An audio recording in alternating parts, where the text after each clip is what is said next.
देश के सबसे बड़े सूबे कहे जाने वाले उत्तर प्रदेश में भले ही बीजेपी ने शानदार जीत के साथ साथ सत्ता में दूसरी बार अपनी वापसी की हो, लेकिन बीजेपी के लिए यहां चुनाव एक सबक छोड़ गया है।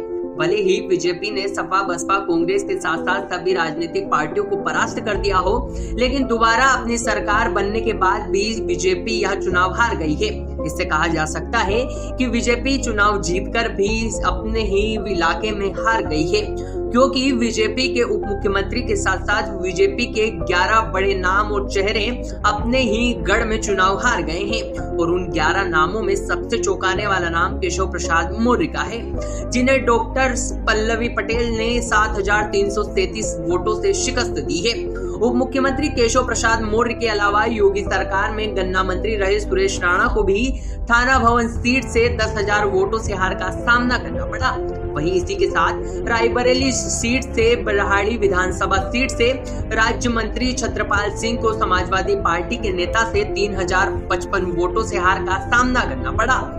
इसी के साथ साथ योगी सरकार में ग्राम विकास मंत्री रहे राजेंद्र प्रताप उर्फ मोती प्रताप सिंह को भी प्रताप जिले की पट्टी विधानसभा सीट से समाजवादी पार्टी के राम सिंह से 22,051 वोटों से हार का सामना करना पड़ा।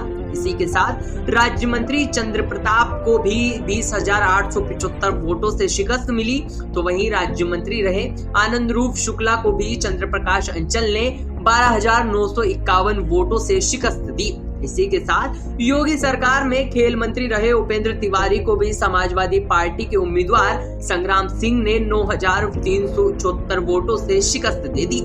यूपी सरकार में शिक्षा मंत्री रहे समाजवादी पार्टी के प्रताप कुमार यादव ने मात्र 475 वोटों के अंतर से हरा दिया।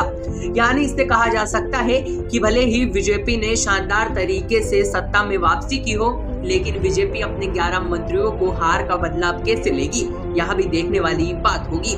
क्योंकि बीजेपी ने भले ही सत्ता में वापसी शानदार तरीके से की है, लेकिन उनके 11 मंत्रियों को हार का सामना करना पड़ा। इससे कहा जा सकता है कि बीजेपी ने भले ही शानदार तरीके से सत्ता में वापसी कर ली हो, लेकिन बीजेपी यूपी का चुनाव जीतकर भी हार गई है। लेकिन यह चुनाव बीजेपी के लिए किसी तोहफे से कम नहीं होगा, क्योंकि 40 साल के बाद किसी राजनीतिक पार्टी ने यूपी की सत्ता में दोबारा वापसी की है।